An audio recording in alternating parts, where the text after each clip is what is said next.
Recorded in Chicago, Illinois, with your hosts, Ken, Matt, Neil, and Jeff. This is Triviality. The cream of the crop! Hey everybody, welcome to Triviality. This is Ken, and you're listening to the show where lack of seriousness meets a little bit of knowledge. We have in the studio Jeff and Neil. How you guys doing? Doing pretty good. We had a good showing earlier today of an episode that'll be released, or maybe it was released a week before, but we're feeling pretty high on ourselves today. And we're missing Matt. I'm not going to make anything up. He's just working. I have no energy to bullshit right now. He is working, but he's touring in the production of 9 to 5 under Dolly Parton's direction. But we have the best... Why? But we have the best replacement possible for him, Gary Middleton, here in the studio. How you doing? I'm doing great. Glad to hear I'm the best replacement. That's promising. Yeah. Great. Can you tell us a little bit about yourself? Yeah, absolutely. I'm also from Illinois, about an hour north of where these guys are at. I'm up near the Wisconsin border in Gurnee.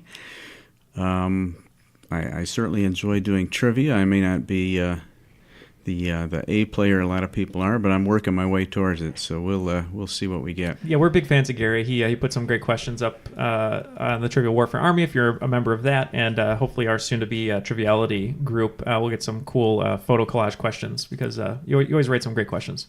So appreciate that. I certainly like to try and get as creative as I can with that stuff. The wording questions, I follow your lead as far as nice tie-ins to answers. So no, thank you.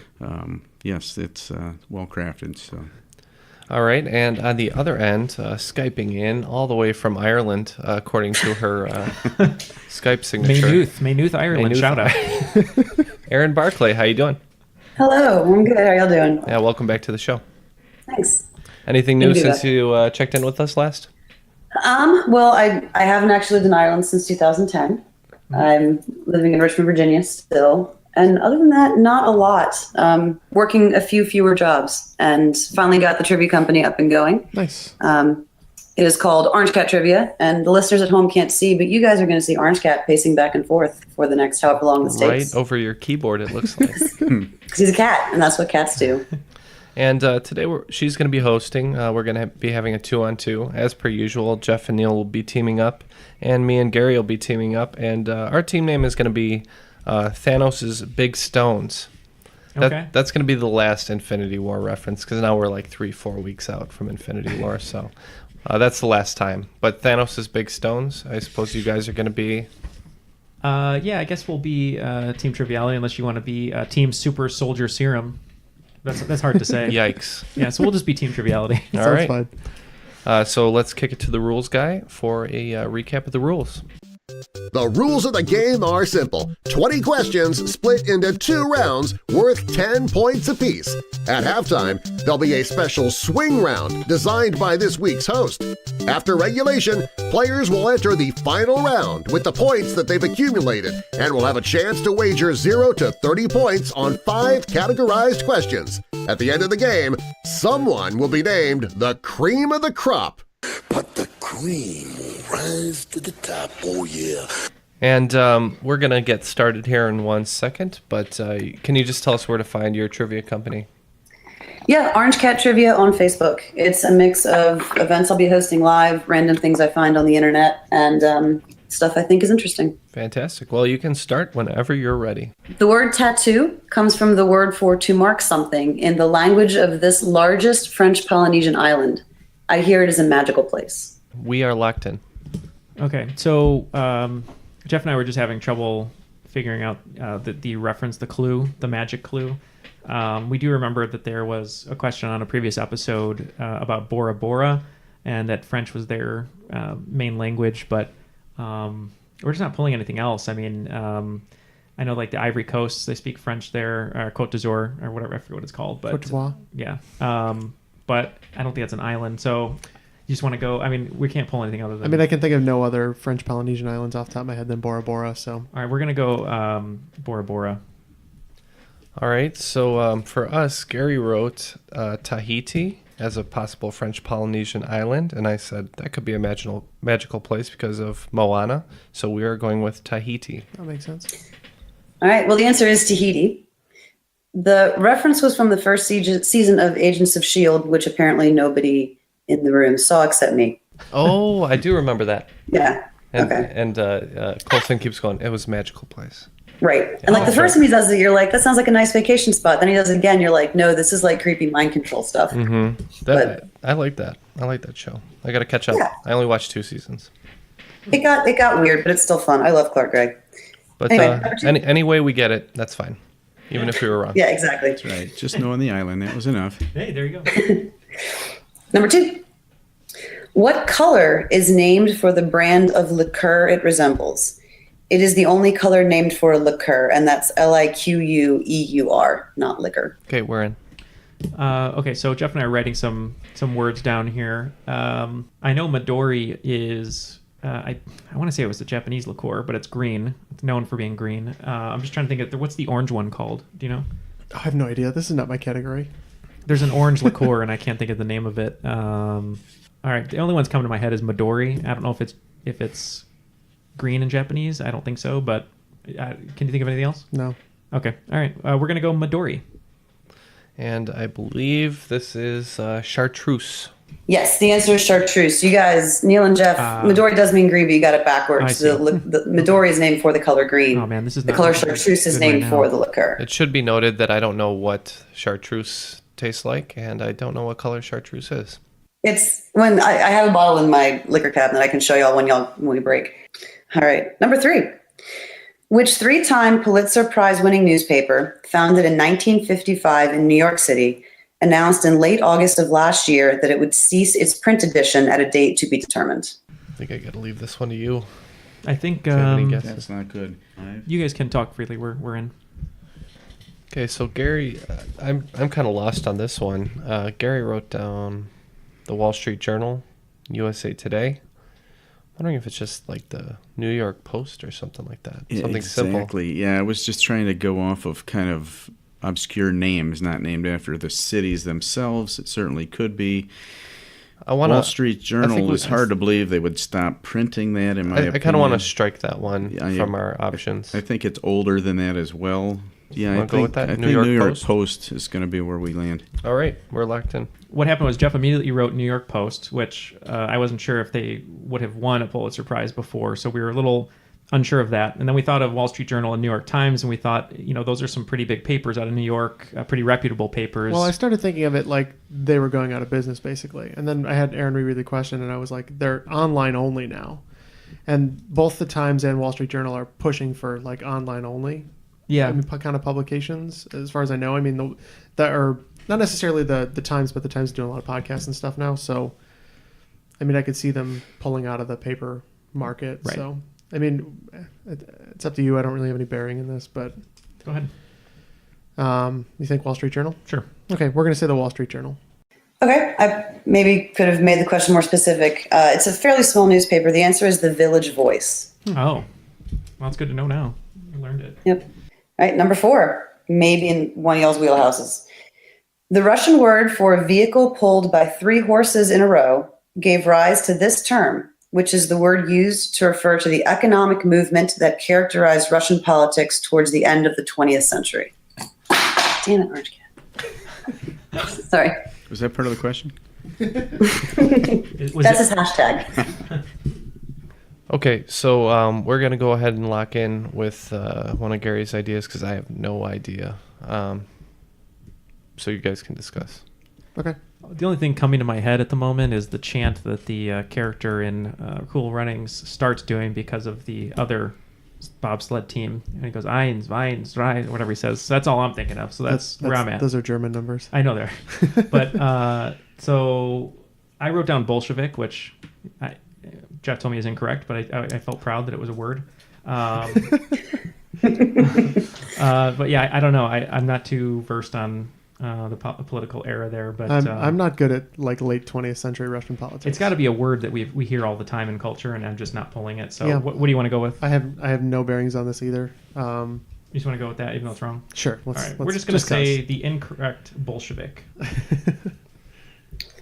All right. Well, we had a tough time with this as well, not being able to really know this. We had to try and come up with a few Russian words. The one that popped in my head, and it almost, I hope it's Russian, I think it's Russian, was Glasnost, and it sounds like something I remember hearing in roughly the 90s time frame, so that'd be the right time frame. Don't know what it means. I kind of like that it's appears to be a form of two different words together, that one might have meant three and one horses by any chance. So. I've never heard that at all, so after we locked in, I looked it up on the side to make sure it wasn't inappropriate. That's what I was doing. But we locked in with the Glasnost. Yes. Okay, well, no. Yeah, I was hoping 3 would maybe nudge you in that direction. The answer is perestroika. Oh, okay. I sort of remember that. So it's not a word you hear every day. Yeah, it's funny because I was Not thinking... like Glasnost. I was trying to break that down into something with a 3, like the troika, but I figured, well, if this is going to be Russian, it's not going to be a root that I'm familiar with. Mm-hmm. So I'm surprised to hear that, honestly. So you were close, though, by the way. When I looked it up, it was kind of like a political policy. Okay. Question 5, technically a listener-submitted question. Which baked treat is described on Wikipedia as, quote, a small biscuit typically made from ground almonds, coconut, and or other nuts, with sugar and sometimes flavorings, food coloring, glacé cherries, jam, and or a chocolate coating. Pronunciation is going to matter on this one. Okay, so after some discussion, we are finally locked in. So you guys can say a few words if you want. I know what it is. I mean, I know what it is now. I was just thinking about it, going through the ingredients, and I can see it. I have no idea what it's called. And oh wait, no, I don't think it's a praline. Write down a cookie, Neil. Praline. Write down. I'm gonna go praline. Okay, sounds good. Okay, we're in. I'm gonna hand it over to Gary for this one. all right, this was interesting. Originally, I was thinking biscotti. I think there's a lot of almond in that, but the thinking of the ingredients and the coloring, I immediately went to those little colorful, that looks like almost miniature hamburgers. Little sandwiches. Little sandwichy things that I've seen on the Food Network a lot. And they always confuse the name, hence pronunciation important, of macaron or macaroon. And I think what we're looking for is the macaron. So that's what we're locking in with. Yeah. Macaroon is the chocolate covered biscuit, not the one that she was looking for. Macaron, yeah. And your answer is? So we said praline. Okay. Yeah. So you were all over it. The answer is macaroon. Macaron are the coconut ones dipped in chocolate, and Macron is the president of France. But also a biscuit. So the correct answer is Macaroon. macaroon. So we got it wrong, but we were close. Yeah. You flipped them. Yeah. Yep. Okay. I knew there was a chance of that. That's about okay. About a 50-50 chance of that. I feel happy about where we landed. I mean, on that either one. way, Macron is also tasty. So I'm really sorry. We were about to go with biscotti, and I was just going to put my fingers together for the pronunciation and go biscotti. Biscotti. All right. Question number 6. Castling is a move in chess which involves switching the rook, which is also known as the castle, with which other piece? Yeah, we're going to lock in, by the way. So it goes like this, right? So they're locking I'm in. pretty sure it's this. That's fine. So which one do you switch with the Michael Rooker is the question. It looks like that. All right, that's what you want to lock in with? Or conversely like that. What's up? That's what you want to use? I'm pretty sure that's what it is. Okay. Yeah. Hopefully we'll get points here. All right, we're locked in as well. All right. Let's start with Thanos' big stones. Who's y'all's answer? I almost forgot about that. It's nice to hear it aloud again. Me and Gary had a brief discussion. I thought maybe it was the queen, but then ultimately we felt that the rook slid into the center, and Gary was pretty sure, and flips with the king. So on our end, even though I share the same last name and spelling of Bobby Fischer, I do not know how to play chess. I once hired a 12-year-old to teach me. It did not go well. Jeff, what did we go with? I believe along the same lines as you that it's the king that the rook switches places with. Yay! Finally, points all around. It's the king. Finally. All right. Yeah, I kind of remember that mainly because I get frustrated that the king only moves one little spot at a time, so it's the only way he gets his freedom and moves a little bit further. So after 6 questions, just really quickly want to jump in. It's 30-10. Thanos Big Stone's in the lead. All right, number 7. In 1982, a video game company bought the rights to make a game based on this movie and produced what is considered to be one of the worst video games of all time. Oh, we are Name in. the movie. Yes, finally. Same here. Oh, Go ahead, Neil. that would be E.T. the Extraterrestrial. Yeah, E.T. for Atari, I believe. Do you guys know which state the extra cartridges are allegedly buried in? Because that was the second part of the Probably question New I Jersey. knocked out. No, it's it's on the West Coast. They have a documentary with Zach Penn, the writer of Ready Player One. I think it's I could be wrong. It's probably like Nevada or somewhere on the west, I think. Urban Legend says New Mexico. I have not independently verified. Number 8. That was a feel-good question. Number 8. Smokey the Bear was created in 1944 to replace this forest-dwelling Disney character, whose film includes an epic wildfire scene when the lease on that character ran out. Name the Disney character. Mm-hmm. It's a well-worded question when the lease All right, ran out. we came to a consensus, so we are locked in. I was trying to think of scenes from Disney that were... I was thinking early Disney films where Yeah. there was a forest fire. Well, I mean, we can only go so far back with Disney, so 39 would be Snow White. And I'm trying to think... 40 or 41 was Dumbo. What about the rabbit from Bambi? Thumper? Yeah. Um, But he doesn't die, does he? Not in that. Oh. No. But it's not about dying. It's about the lease running out. I've got no better guess than that. I'm right. just trying to think. Isn't there a fire in Dumbo too? It's not a forest fire though, right? There's a No. lot of fires in these movies. Yes. Okay, yeah, we're going to go with Thumper. No, we know it's wrong. Yeah, we both wrote down Bambi, but Thumper might be a good answer. But we're going with Bambi. Thumper is a good answer. Bambi is a better answer. Bambi is the correct answer. Good job. So it wasn't that bad of an answer. We should just went with it. That's the final scene of Bambi, right? The big forest fire. I've only seen Bambi once when I was a kid, and I Yeah, I don't remember any of that. watched more violent movies that's just instead, so... I mean, Bambi's mom Yeah, gets iced. that's true. It's funny, too, because it's by a mobster. It's like a really weird twist. Piano wire. Yeah. Number 9. AstroTurf was the trademarked name for artificial grass until everyone started using it and the term became generic. The product was first widely publicized in 1966 when it was used in an arena in what city? U.S. city.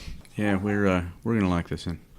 Yeah, I'm at a loss here. I'm trying to think through all these teams, but I can't see pictures in my head of an old team like that on turf right now. Guess. Jeffrey? It's up to you. I would think it would be like a northern team where they built a dome. All right, let's just go, just for kicks, we're going to go Minnesota Twins. Okay, so Gary came up with this one, and after he said it, I realized this might be what Jason would call a DTQ, a douchey trick question. So The Astros. So yeah, absolutely. I mean, I'm pretty sure it was named after the team who played in the stadium, which was the Houston Astros. So Houston. I'm not entirely sure that makes it a douchey question, but yeah, that is the answer.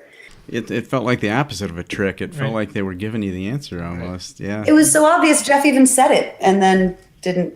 Yeah, that's answer what I was the going to say. question. I stopped my thought. I was going to say, AstroTurf probably has to do with like NASA and Texas, and so I was going to lean towards Texas, but I couldn't think of the Astros. Well, that's why I wasn't thinking about the Astros because I know the Space Center's there in Houston, so I thought that was for sure just about space and not about the turf. So I had no idea. Okay. The trade name came from the fact that it was used in the Astrodome, I believe. I wish Matt was here. This is a question that panders to Matt. Sorry. By the way, I noticed this to Neil. I have no actual proof that he exists, and I'm every not time convinced you're he's around, not just he's a robot. gone. Yeah. Yeah, right? Like, are you sure he's not just a super clever trivia AI you guys are developing up there? Well, 'Cause no He's comment. the best we could do. He's the, yeah. He's our Watson.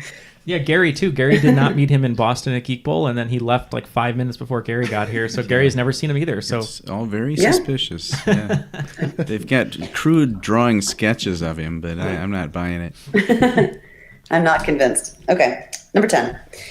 Some folks believe the NBA rigged the 1985 entry draft so Patrick Ewing would go to the New York Knicks. How do people claim this was done? Whatever you think. I have no idea, no clue. So Yeah. okay, we're in. So you're locked. I can't read what you wrote. Oh, so we put Bone Spurs. I remember allegations of tampering in the NBA draft with the whole draft lottery ping pong ball system, but I thought it was the time when Orlando won back-to-back when they got Shaquille, and before that they got Hardaway, I think. But I thought the story was they tampered with the ping pong balls, like they chilled them, so when they drew them, they could tell which one was the one with the team's name that they wanted. Maybe that originated earlier for the Knicks here. So we're going to say... So cold balls. Yes, tampered with balls. That's more of an NFL thing, tampering with the balls. But Yes, it's an ageless, timeless... strategy. So this was back when they would draw an envelope out of a bin, and people claimed that they had frozen the envelope. So this was called the frozen envelope theory. But you got the heart of it. You said they froze the thing they pulled out of the tub, so I'll give it to you. thank you. Nice. Okay, so at the end of the first round, it is 20-70. Still going towards Thanos' big stones right now. Moving into the swing round. Swing round's going to work like this. It is a $25,000 pyramid swing round. I'm going to give you 10 sets of 3 things. You are going to give me the smallest possible group that all 3 of these things belong to. So, for example, if I gave you wombat, wallaby, and sugar glider, yeah, they're all animals. Yeah, they're all mammals. Most specifically, they're all marsupials. Exactly. Okay. Okay? So that's 10 for 5 each. Yes. Okay. 10 questions, 5 points for each question. Sounds good. And I will spell where needed. If you want me to spell stuff after that, just let me know. Okay. Number 1, saguaro, spelled Saguaro, Barbary fig, and escobaria, spelled Escobaria. Number 2, George Clinton, Hannibal Hamlin, John Breckinridge. Number 3, Waterford, Wicklow, Cork. Number 4, Adam West, Val Kilmer, George Clooney. Number 5, bench press, squat, deadlift. Number 6, Michael Thompson, spelled Mychael Thompson, Hakeem Olajuwon, Michael Olowokandi, Olowokandi. Number 7, Rene Magritte, Meretz Oppenheim, Yves Tanguy. Last one spelled Yvestanguy. Number 8, the Minnesota Wild, the Nashville Predators, and the Florida Panthers. Number 9, Julia and Pearl Connor, Emmeline Sigrand, Cigrand, and the Pietzel family, Pietzel. Number 10, my car, my cat, Milan, Milan. All right, after some discussion, both teams are back with their answers. And Aaron, if we can run down the list, we'll give you our answers. Sure. Number 1, saguaro, Barbary fig, escobaria. So that one we weren't too sure, and then at the last moment, I just thought of cigars for some reason, so that's what we went with. And Gary saved us on this one. Yeah, saguaro is definitely that common cactus you see in all the Roadrunner cartoons, so those must all be cacti. That makes sense. They are all types of cactus. Number 2, George Clinton, Hannibal Hamlin, John Breckinridge. So initially, we said that they were all members of the funky parliament. That's what I was thinking too, man. Then Jeff was like, I think they're vice presidents, so we went with vice presidents. Yep, U.S. vice presidents. Yep. They might be funky, though.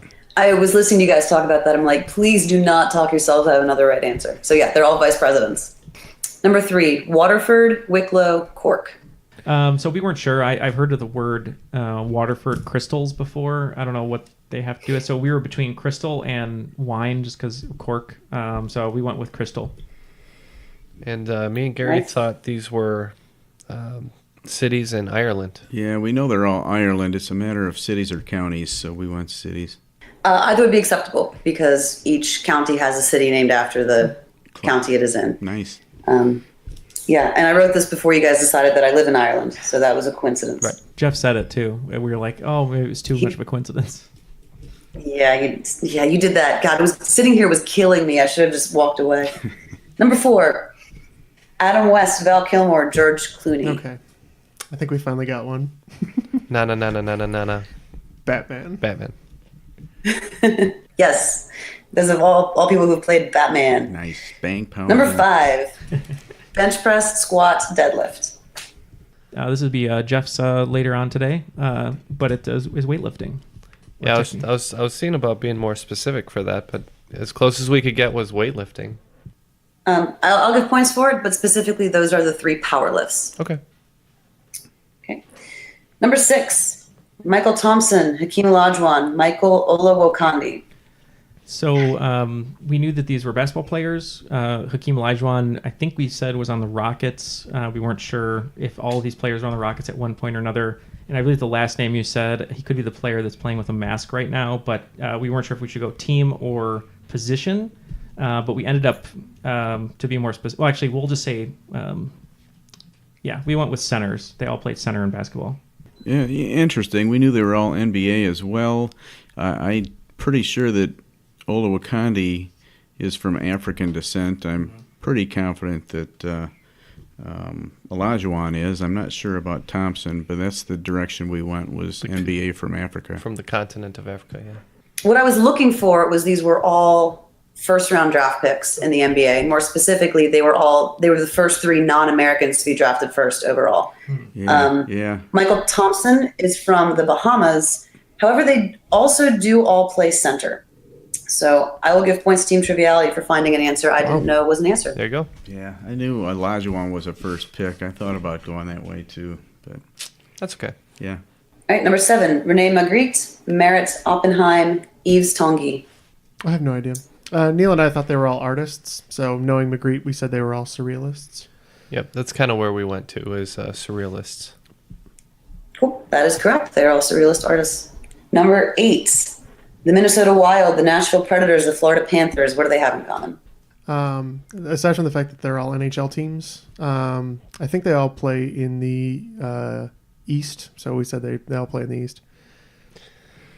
We had a discussion about this and thought maybe it was I thought maybe it was the mascots, and Gary brought up a good point that he said they all came in on the same expansion. Not the same expansion, but they were all expansion teams into the NHL. Okay. Oh, okay. Don't know if that's specific enough for what you're looking for, or if it's totally off base. But Damn, that's another one that is technically true. These are all teams that have never won the Stanley Cup. Oh, Okay. I think your That's list what I was looking for. list is much more specific, so I think no points Yeah. on that one. I agree with that. Okay. And number 9, Julia and Pearl Connor, Emmeline Segrand, and the Pietzel family. we had no idea on this one, so we just said they were all mafia families. And we also had no idea, so this is bound to be extremely offensive when we find out what the correct answer is. But we said they were serial killers. You guys were close. This was my nod to Chicago. These were the list of H.H. Holmes' Oh, yeah. victims. Oh, Yeah. okay. Yep. And the old murder house or What whatever was they I call thinking it. of? See, I had the right thing going. Number 10, My Car, My Cat, Milan. We had so much trouble with this one. We were like, oh, maybe it's Orange because of Orange Cat, like insider reference. We thought it could have been like a rap lyric or something. We just put Orange. We didn't know. We also put orange. yes, orange is the new cat. Okay. My one cat is orange, my other cat is black, my car is blue. Those are all things that I am too sexy for. Oh, right. That's right. Of course. Yeah, that's a good. You know, you that's said a good lyric. I'm like, question. maybe he's going to get it. I wasn't even going in that direction, but that's it. If she Yeah, said that's a great Now, if she question. said Milan, I would have had it. Yeah, that's true. You need to rhyme with Japan. So after the swing round, we racked up an additional 30 points, and Team Triviality got 25 points. So that brings you guys to what? Almost a score. Yep, 45. 45. And we are at 100. All right, so plenty of catching up you can do. Question number 1 in round 2. What innovation in sports broadcasting, which debuted in 1998, won 2 technical Emmy Awards that year? I'm good with that. Yeah. All right, we're in. Jeff wrote the first down line, like the marker, I don't even know. The live projection. Yeah, the live projection of the first down marker that they can move. No, I think that came out earlier than that, and I'm pretty sure ABC developed that technology, and then everybody wanted it immediately. I remember that being a big breakthrough, but I feel like that was earlier than '98. So Okay, and we wrote down Red Zone, where you can see all the games at once, which isn't really a technological breakthrough, but maybe for 1998. And the other thing was, but I feel like this was earlier too. We were saying the I'm pretty sure that was way earlier. Yeah, the pen where they can like draw plays on the TV. So without having anything else, we're just gonna go the football first down projection, or however you say it. Whatever it is. Yeah. All right. Okay. Thanos Big Stones. We kind of were thinking down the same lines. We discussed the horrible glowing hockey puck as a possibility, which I can't imagine won too many awards. And we did end up with the first down line being projected onto the TV screen. All right. It debuted in September of '98 in a game between the Bengals and the Ravens. That's the first down line. Nice. Yeah, the glowing puck, you're correct, won 0 awards and was like a couple seasons earlier. Number 2, Rocky Horror is notably missing a part of his anatomy. What part is that? I haven't seen this in a while. Transylvania, transsexual, transvestite. I'm trying to think of the lyrics. What he says. Oh no, Rocky. Rocky is Harry or Barry Bostwick. That's I don't think he has a. I could be wrong. We're gonna go penis. Barry Bostwick is not Rocky. I don't remember. I haven't seen it in so long. Rocky is the model guy who Dr. Frankenfurter creates, and since he's created and not born, he's missing a belly button. Ah, that's right. Yep, that is true. He's missing a belly button. I wouldn't ask a question that would make you say penis on your family-friendly show. All right. Number 3 is a bit wordy. It's got some layers, so just hang with me on this. And Jeff, feel free to correct my pronunciation. Jeff. Number 3. I know you will whether I ask you to or not. So, number 3. If you start driving in the capital of the state whose abbreviation is the same as the atomic symbol for nihonium, Nihonium, and finish driving in the capital of the state whose abbreviation is the same as the atomic number for meitnerium, Mietnerium, how many time zones have you been in on that drive, assuming you didn't take any reckless detours? Wow, I think we were at least 2 time zones just hearing that question. Okay. I think. Okay, so then that's not it then. So it's been Michigan or Mississippi? Well, the odds are in our favor. Let's just go 1 time zone. Okay, that's fine. We're going to go with 1. All right.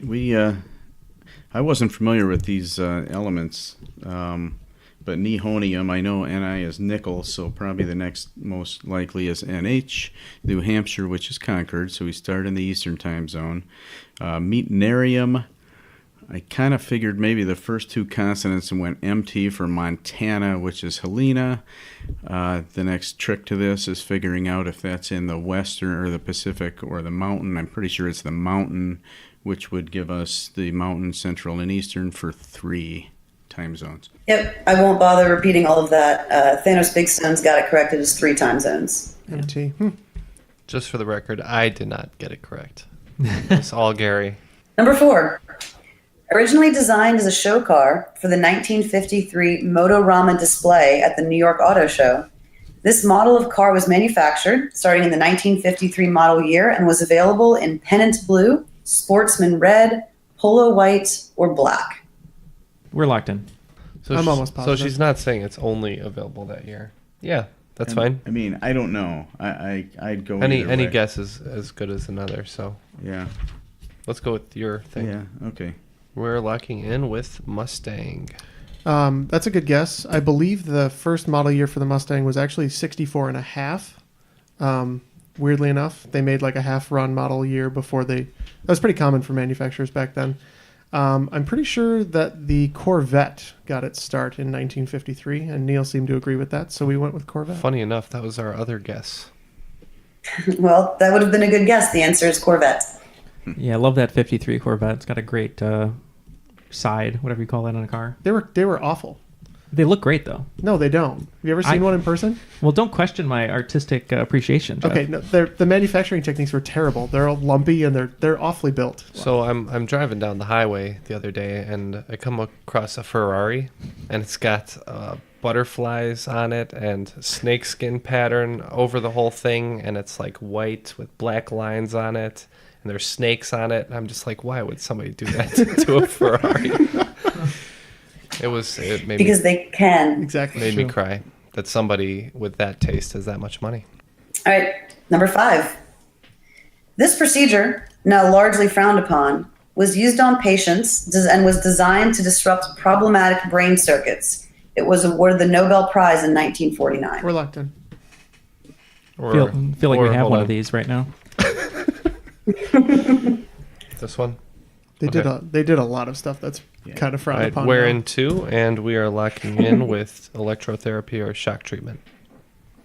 All right. Team Triviality? Neil had alluded to the fact that we feel like we may have had this before. It's very effective in treating seizures, but it's not very kind to lobotomize somebody. So we said lobotomy. That was our second choice, too. Yeah. The answer is lobotomy. Oh, there you go. Number 6. Quivenzina Wallace is the youngest person to be nominated for Best Actress Oscar. She received this nomination for her portrayal of Hush Puppy, a child genius living with her dying father in the lowlands outside of New Orleans during Hurricane Katrina in what 2012 movie? Just thinking of the wrong one. I'm good, though. Are we good? Yeah. Okay. All right, we're locking in with Beasts of the Southern Wild. We had the same Beasts of the Southern Wild. Yep, that is the correct answer.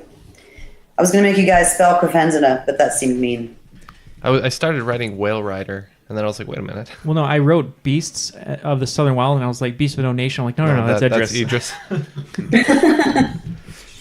We're just speaking another language right now. Number 7.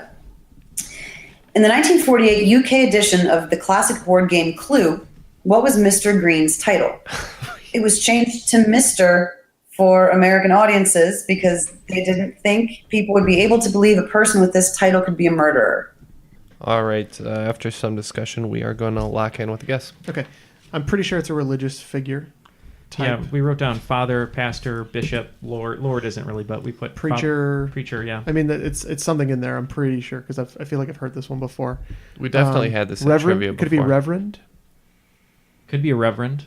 Reverend? Okay. Yeah, why not? It's got a nice ring to it. All right, we're going to go Reverend. Green. I think you might be onto something with the religious figure, but we went with more like titles, and we are just going to go with Lord Green.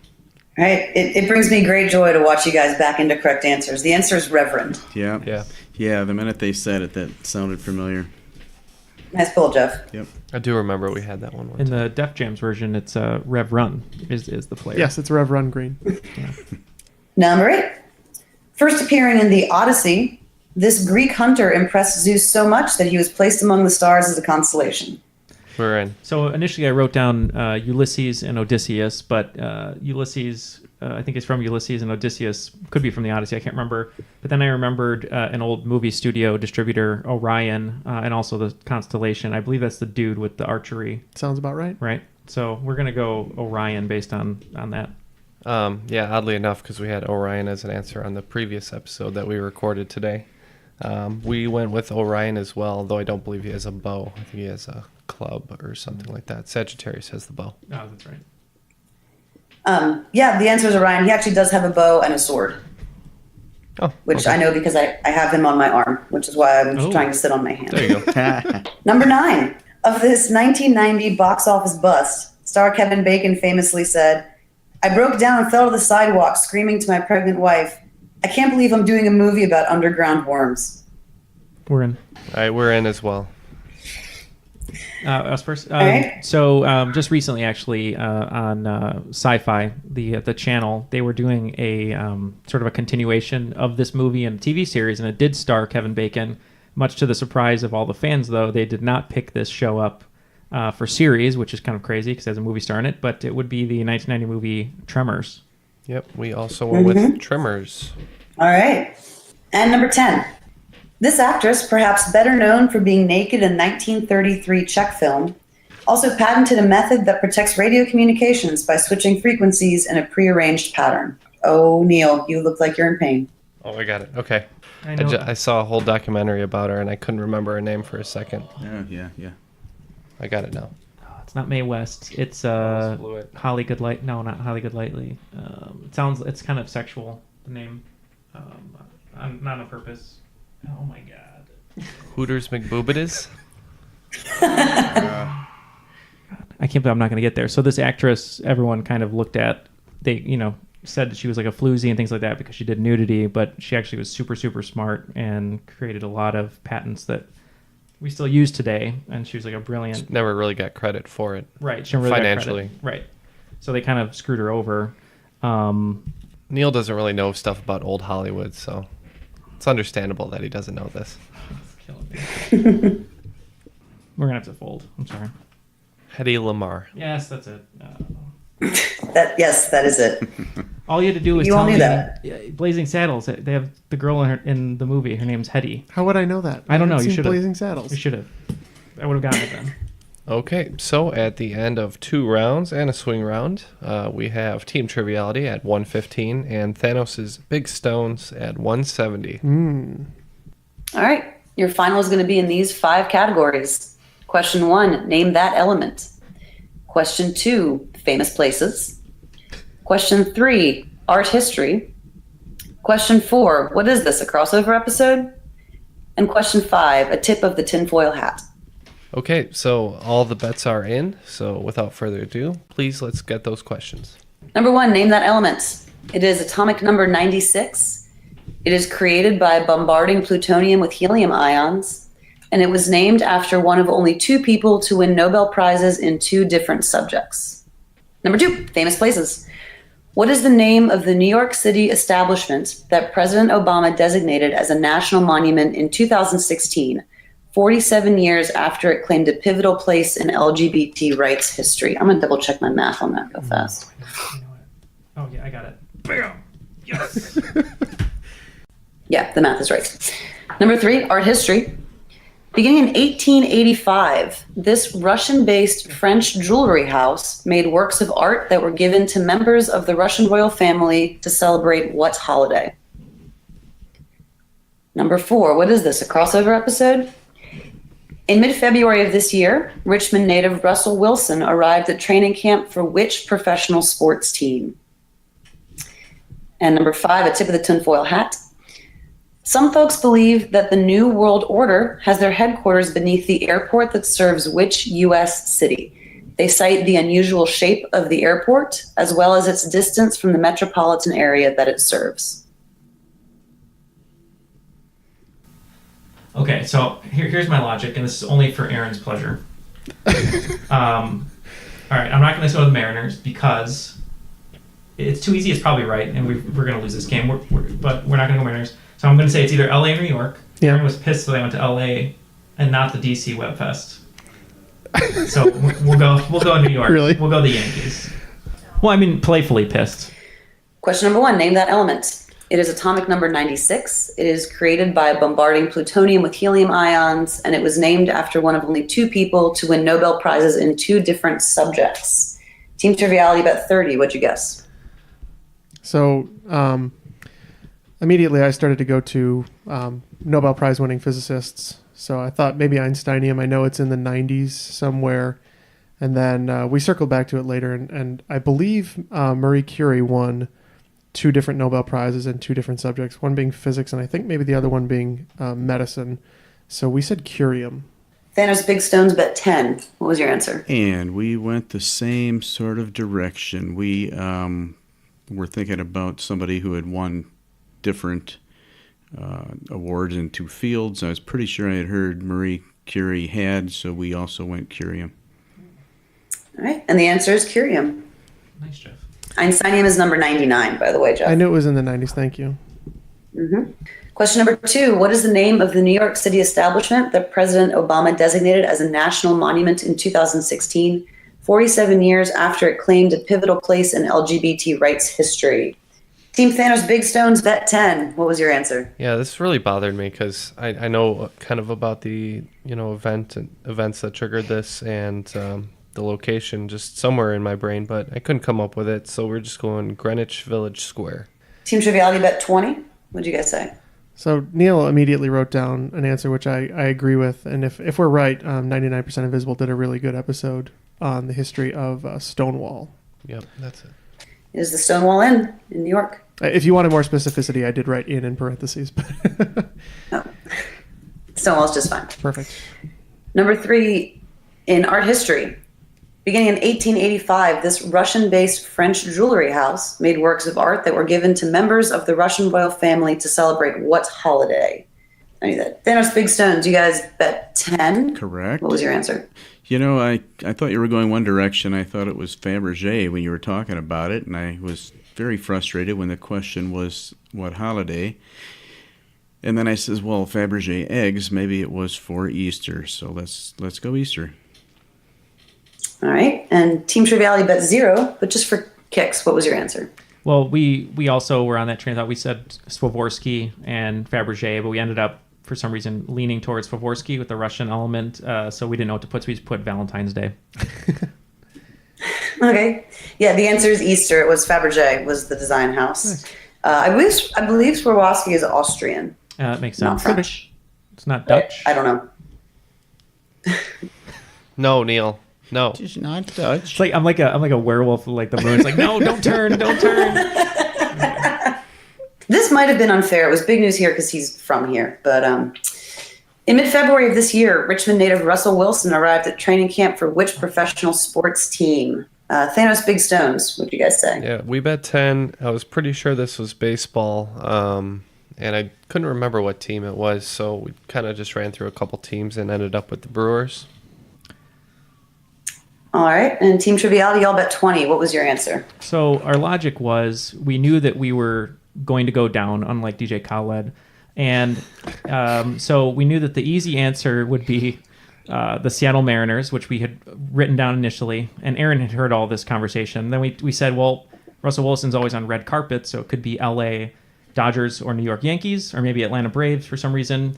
Came down to LA and New York. Aaron wasn't angry, but she was upset that I went to LA for a film festival. So we just knocked that one out for fun, and we said, let's just go New York Yankees. So that's what we went with. So my favorite part of this is that, Neil, you managed to back your way into the correct answer by using completely irrelevant information. I believe he was drafted by the Rockies, and I don't think he has a whole lot of say in who his rights get traded to because he is, in fact, an NFL quarterback. Right. But yeah, he is currently the property of the New York Yankees. Yeah, I want to say he was drafted. He was drafted Right, by the and Rockies when he was in the NFL, or before it was in the NFL. I'm trying to remember. But yeah, He was always going to be the kid that played baseball, and he went to UNC to play baseball, and then he kind of went, oh, I'm really good at football too. Moved to Wisconsin for his last year. yep, I was at that Big Ten Playing championship game. football, and I think that was cool. I saw him play in high school because he was here. But I think he was drafted before he graduated, before he left NC State. And I mean, I could be making this totally up, but anyway, I think he was drafted to the MLB first and then NFL afterwards. Yep. But he's now a very successful football player. What made me not feel too bad about ending up going with that answer, because we didn't know, was that, like I said before, I think earlier in this episode, John Elway was drafted by the Yankees to play baseball, and he was a quarterback, so he had a really good arm. So I just figured, Well, you certainly made up for your Hedy Lamar. yeah. Well, on accident. It wasn't like I was smart or anything. It just happened. It wasn't like I was That was smart. Episode title. You just strung some sentences together and ended up saying the right answer at the end of it. Good job. Yeah. Some folks believe the New World Order has their headquarters beneath the airport that serves which U.S. city? They cite the unusual shape of the airport as well as its distance from the metropolitan area it serves. Triviality had 15. What'd y'all guess? So Neil and I were just trying to go through a list of airports that aren't necessarily close to their metropolitan area. We couldn't think of a bunch of them. We know McCarran in Vegas isn't super close to the city, and we thought maybe it kind of fits with the whole feeling out there. So we said Las Vegas. It's not a bad guess. We just kind of hedged our bets and went New York, though, since New York was the answer for the last question. Not so sure. Yeah, the correct answer is Denver. Oh, who said it? The mentioned Denver Denver, yeah. airport. You did say Denver. It's a really cool looking airport. It looks like a bunch of teepees out in the middle of nowhere. I definitely see where that conspiracy theory would come from. Wait, did we win? Yeah. I can scarcely believe it. Ken looks so pissed.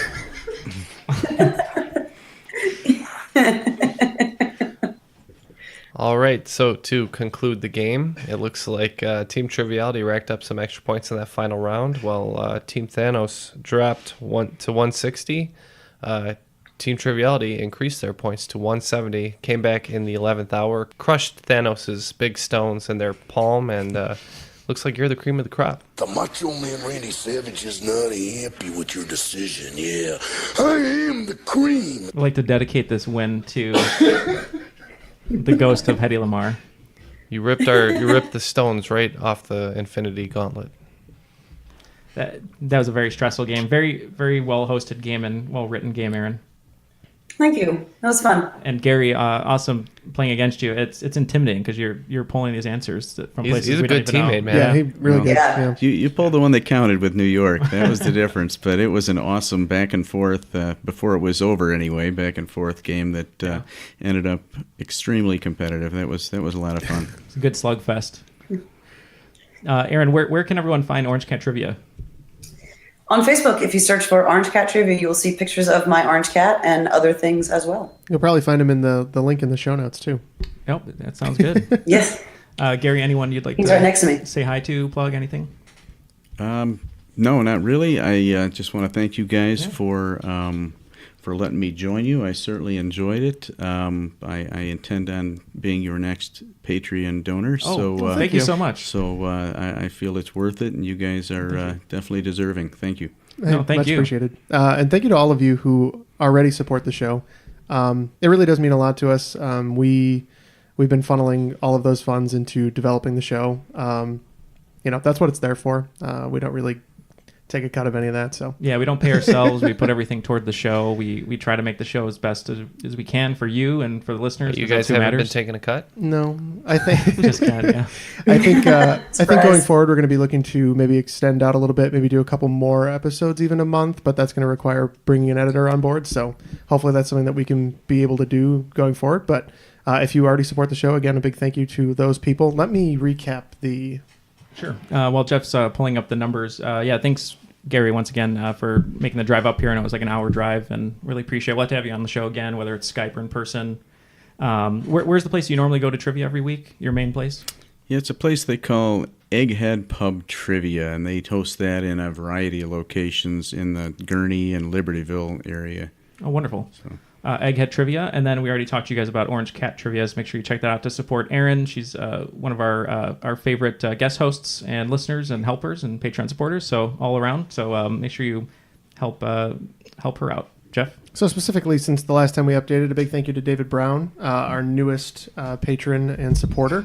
If you'd like to join David and all the other people who have claimed their belts on Patreon, just go to patreon.com/trivialitypodcast, and you'll see the listing of all the extras, including bonus episodes and other great content that we have there for you. So if you'd like to support us and you feel we've earned it, we'd appreciate it. Again, patreon.com/trivialitypodcast. Yeah, and one more thing. We just had our listener-submitted episode, our yearly episode, so that means we have no listener-submitted questions. So make sure you guys send those in. Go to the website, trivialitypodcast.com, or trivialitypodcast@gmail.com. Yeah, special thanks to everybody. I guess without further ado, I'll go ahead and close the show. Neil, Jeff, and our special guests today, Gary and Aaron. And I'm Ken. That was Triviality.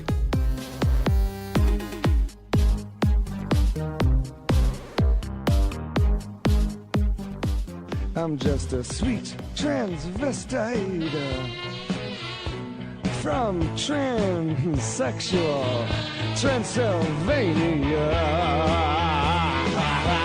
Hey, I'm just a sweet transvestite from transsexual Transylvania.